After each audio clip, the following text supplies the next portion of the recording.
اچھا یہ ایک سچا واقعہ ہے، ٹھیک ہے، اور میں آپ کو جو یہ واقعہ سنانے لگا ہوں نا، یہ اس میں بہت زیادہ سبق ہے اگر بندہ ایک انسان اس کو اچھے طریقے سے سمجھے اور سوچے۔ تو میرے والد صاحب کے استاد محترم تھے، افغانستان میں، افغانستان سے آئے تھے وہ، تو وہ کہتے ہیں وہ اپنے بچپن کا ایک واقعہ سنا رہے تھے اور وہ بالکل سچا واقعہ ہے۔ اور وہ واقعہ کچھ یوں تھا، وہ کہتے ہیں کہ اس ٹائم مدارس نہیں ہوا کرتے تھے، تو جنرل استاد اساتذہ جو تھے وہ سبق حاصل کرنے کے لیے کسی بھی ٹیچر کے پاس جاتے تھے اور پھر اس سے سبق لیتے تھے، چلے جاتے تھے، پھر اپنا سبق یاد کر کے پھر کسی ٹائم آ کے ان کو سنا دیتے۔ تو وہ استاد محترم کہتے ہیں کہ میرے پاس ایک ایسا اسٹوڈنٹ آتا تھا، ایک ایسا جو تھا تو لڑکا لیکن وہ پردہ کر کے آتا تھا۔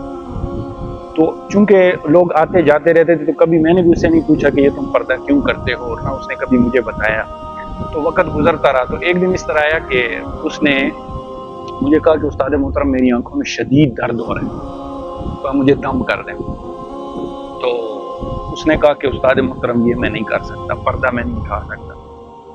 تو استاد نے کہا کہ پھر میں آپ کو دم بھی نہیں کر سکتا، ٹھیک ہے۔ تو وہ چلا گیا، کچھ دن کے بعد وہ دوبارہ آیا، اور دوبارہ آنے کے بعد اس نے کہا کہ استاد محترم آپ کو خدا کا واسطہ ہے مجھے جو ہے نا دم کر دیں۔ تو استاد نے کہا کہ بھئی یہ پردہ ہٹاؤ گے، جو میں پھونک ماروں گا یا جو کچھ پڑھوں گا تو اس کا اثر تب ہی ہوگا۔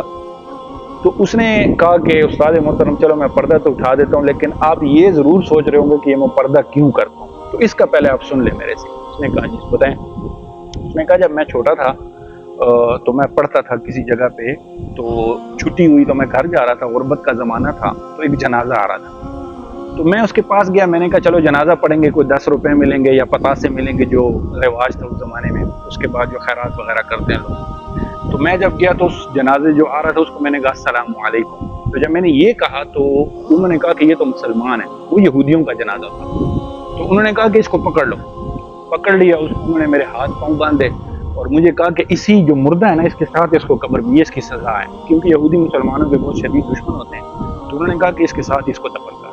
تو انہوں نے میرے ہاتھ پاؤں باندھے اور اس مردے کے ساتھ ہی مجھے جو ہے دفن کر دیا۔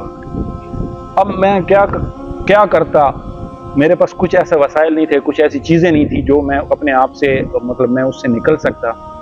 تو ہاتھ پاؤں میرے بندھے ہوئے تھے، میں نے بہت اللہ تعالیٰ سے دعا کی، اور اسی دوران جب میں اس اذیت سے گزر رہا تھا، کیونکہ میرا سانس بھی گھٹ رہا تھا، اوپر سے انہوں نے قبر بند کر دی، تو میں کیا دیکھتا ہوں کہ ایک پاؤں والی سائڈ سے بلی جتنا بچھو سبز رنگ کا نکلتا ہے، وہ اس مردے کے اوپر پھرتا ہے اور اس کو یہاں پہ ڈنک مارتا ہے، اور وہ پھر پھولتا جاتا ہے، اور جب وہ پھول کے ایک حد تک جاتا ہے اس کے بعد پھٹ جاتا ہے، اور اس کا جو زہر ہے وہ میرے منہ پہ آ کے گرتا ہے، یا جو عذاب کا جو وہ ٹکڑا تھا وہ چلا گیا، مردہ بالکل ٹھیک ہو گیا۔ پھر سر والی طرف سے ایک بلی جتنا بچھو نکلا کسی اور کلر کا، اس نے بھی یہی حرکت کی، پھر دائیں سے پھر بائیں سے، اسی طریقے سے جو ہے نا اس کا عذاب چلتا رہا، اور میں نے اللہ تعالیٰ سے دعا کرے یا اللہ تعالیٰ مجھے اس سے محفوظ فرما لے۔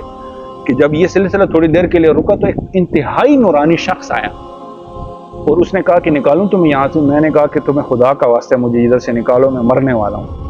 تو اس نے کہا اچھا صبر کرو میں تمہیں نکالتا ہوں۔ اس نے کیا کیا، اس نے وہ کسی طریقے سے اس نے قبر کی جو ہے وہ اینٹیں وغیرہ ہٹائیں، مٹی وغیرہ ہٹائی، مجھے باہر نکالا، ہاتھ پاؤں میرے کھولے، اور وہ جوں جانے لگا تو میں نے اس کا ہاتھ پکڑ لیا۔ میں نے اس کو کہا کہ تم مجھے بتاؤ کہ تم کون اور تم نے کیوں میری وہ کی ہے، مطلب مدد کی ہے۔ اس نے کہا یہ راز ہے، یہ میں تمہیں راز نہیں بتا سکتا۔ اس نے کہا کہ میں نے تب تک تمہیں چھوڑنا بھی نہیں جب تک تم نے مجھے بتانا نہیں۔ اس نے کہا لیکن چلو پھر میں تمہیں بتا تو دیتا ہوں، لیکن جس دن یہ بات تم نے کسی کو بتائی وہ تمہارا آخری دن ہوگا۔ اس نے کہا چلو ٹھیک ہے۔ پھر اس نے کہا بتاؤ کون ہو تم؟ اس نے کہا میں تمہاری وہ پیاری نماز ہوں جو تم خشوع اور خضوع سے پڑھا کرتے تھے، آج جب تم اس مشکل وقت میں تھے تو اللہ تعالیٰ نے مجھے تمہاری مدد کے لیے بھیجا ہے، لیکن یہ راز ہے، اس کو راز کو کسی کو بتانا نہیں۔ تو جب یہ بات اس لڑکے نے استاد محترم کو بتائی اور اس نے پردہ اٹھایا، تو استاد محترم کہتے ہیں اس کی اتنی گندی شکل تھی، اتنی عجیب و خوفناک اس کی شکل تھی اس عذاب کی وجہ سے، کہ میں اس کو دیکھ کے بے ہوش ہو گیا اور وہ لڑکا بھی گر گیا۔ تو جب مجھے ایک گھنٹے کے بعد جب ہوش آئے اور میں نے اس لڑکے کو دیکھا تو وہ مر چکا تھا۔ تو اس سے ہمیں یہ سبق ملتا ہے کہ اگر ہم اللہ کی رضا کے لیے اچھے اور پیارے انداز سے نماز کو پڑھیں، اس کی پابندی کریں، تو مشکل کوئی بھی آئے گی تو اللہ تعالیٰ ہماری ضرور مدد کرے گا۔ تو آپ کے لیے یہی ایک میسج ہے کہ ہمیں اپنی نمازوں کی پابندی کرنی چاہیے۔